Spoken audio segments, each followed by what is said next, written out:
वास्तु हमारे लिए बहुत इम्पोर्टेंट है और सिर्फ हमारे लिए नहीं, पूरे ब्रह्मांड के लिए। क्योंकि सभी ने सुना हुआ है कि वास्तु नाग के सिर पे पृथ्वी धारण कर रखी है, जिससे जो है पृथ्वी का सारा संतुलन वास्तु के ऊपर है। तो हमको अपने घर का वास्तु सही करने सबसे बड़ा इम्पोर्टेंट होता है। अब वास्तु की स्थिति दो प्रकार से होती है, एक मृत और एक जीवंत। दो प्रकार से है। जिस घर का वास्तु मृत अवस्था में होगा तो वहां तो फिर निश्चित रूप से रोग ऋण शत्रु कुछ ना कुछ स्थिति बनी रहती है, और जिसका जीवंत अवस्था में होता है तो वहां उन्नति लाभ मिलता है। अब मैं आपको एक छोटा सा उदाहरण बताता हूँ।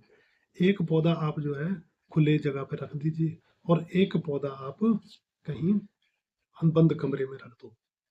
अब आप दोनों की स्थिति देख अंदाजा लगा सकते हैं कि दोनों की स्थिति कैसी है। एक तो खुले में रह करके जो है फल फूल गया, और दूसरा बंद कमरे में अंधेरी में रखा हुआ पौधा धीरे धीरे डेड हो गया।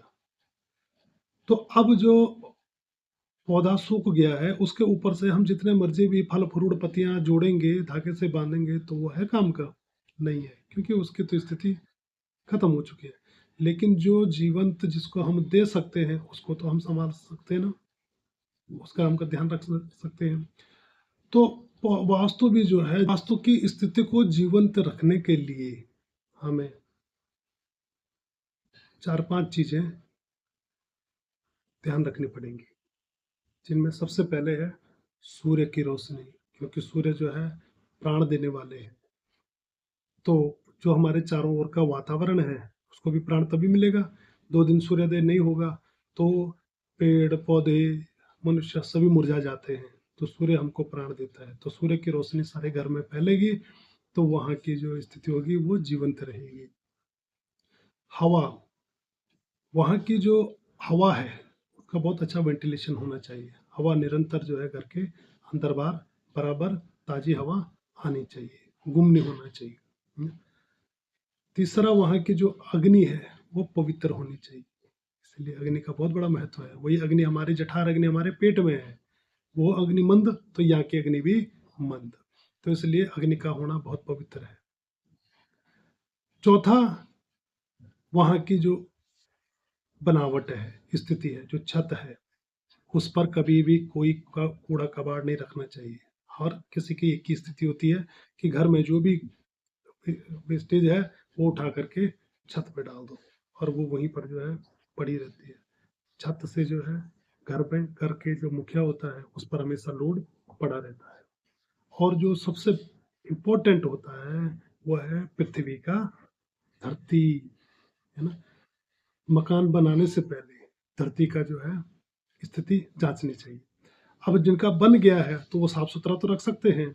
वहाँ की जो बाथरूम की गैस है, हवा है, या किचन में जो खाना पीना बनाया गया है उसकी जो हवा है, उसकी वेंटिलेशन ऐसी होनी चाहिए कि वो घर के अंदर ही न रहे। खाना बन रहा है तो एग्जॉस्ट फैन छोड़ करके सीधे हवा बाहर, बाथरूम है तो बाथरूम की भी सीधे वेंटिलेशन सीधे बाहर। जब वहाँ का वातावरण ही जीवंत होगा तो निश्चित रूप से वास्तु आपको फलीभूत होगा।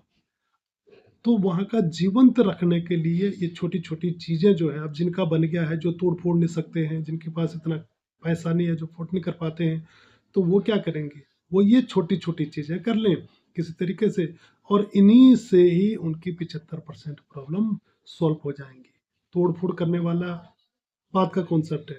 पहले प्रथम उपचार जो है वो ये है, पहले प्रथम उपचार कर दो, स्थिति ठीक हुई दूसरा उपचार कर लो, स्थिति ठीक हुई आगे आगे बढ़ते रहो।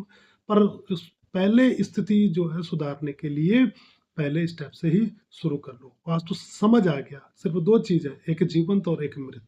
मृत वास्तु जो है निश्चित रूप से रोग कष्ट ऋण दूर पैदा करेगा, और जो जीवंत वाला है वो निश्चित रूप से उन्नति देने वाला होगा।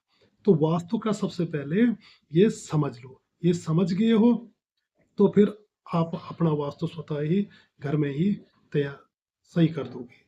अब बाकी जो छोटी छोटी चीजें हैं, किचन से लेकर है, बाथरूम से लेकर है, घर का है, वो छोटी छोटी चीजें भी आपको धीरे धीरे बताते रहेंगे। पर पहला स्टेप ये समझ लो, ये समझ लिया तो आप अपने आप ही अपना स्थिति सुधार सकते हैं। राधे राधे।